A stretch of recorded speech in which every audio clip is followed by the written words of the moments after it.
La méditation pour vaincre les pensées négatives ou toute autre situation douloureuse. La première chose à faire lorsqu'on est envahi de pensées négatives ou par une douleur est de prendre une certaine distance. Alors vous allez me dire, c'est bien facile, parce que la plupart du temps, on veut lutter contre cette douleur ou les pensées négatives et l'on s'enfonce encore davantage. Ou au contraire, on s'y accroche. Eh bien, une manière de prendre une distance par rapport aux pensées négatives ou à une douleur, c'est de la nommer.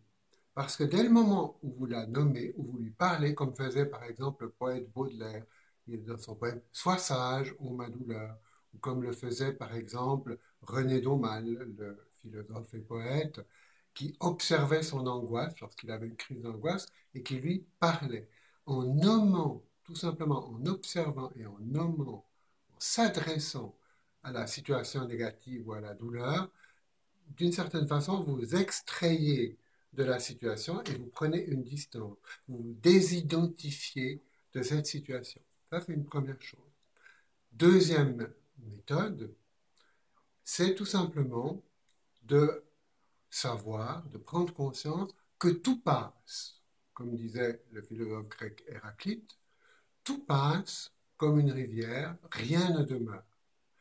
Et en prenant conscience que tout passe, bien évidemment, les pensées négatives ou la situation douloureuse ou la douleur corporelle ou mentale va forcément avoir une fin. Donc vous pouvez vous répéter tout simplement ou prendre conscience que cette situation va passer comme des nuages dans le ciel, comme l'eau d'une rivière. Et puis, alors la troisième solution, après se lâcher prise, après se dire que tout passe, c'est de pouvoir réorienter positivement sa vie. Et de quelle façon? Eh bien, en rédigeant une petite phrase positive qu'on nomme dans la tradition orientale sankalpa. Ça veut dire en sanskrit une résolution.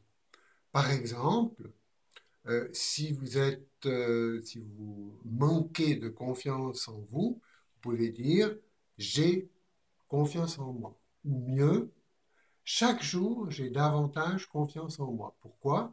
Parce que cette phrase, elle doit être courte, elle doit être positive. Il ne faut pas dire je ne suis plus malade, parce que l'inconscient va enregistrer malade à ce moment-là. Mais il faut dire je suis en pleine santé ou j'ai confiance en moi. Et puis, il faut laisser du temps au temps. C'est-à-dire que vous allez dire chaque jour, je deviens de plus en plus confiant, par exemple. Et cette phrase, troisième chose, c'est de la prononcer dans un état de détente. Par exemple, juste avant de vous endormir, ou juste au moment du réveil, ou alors dans un état de relaxation, tel que on peut l'obtenir par le yoga nidra ou la sophrologie, en relâchant le corps, en observant le souffle, puis en observant ses pensées.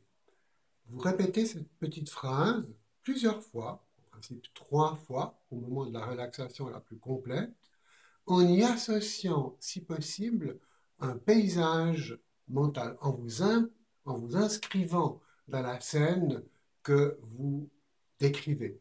Par exemple, si vous dites j'ai confiance en moi, vous pouvez par exemple vous visualiser, je ne sais pas, devant un public en train de parler d'un sujet en toute confiance. Bref, la phrase doit être courte, positive, laissez du temps au temps, vous devez vous y impliquer et elle doit être répétée dans un état de relaxation. Voilà quelques pistes pour se dégager et pour vaincre finalement une situation ou un univers mental négatif.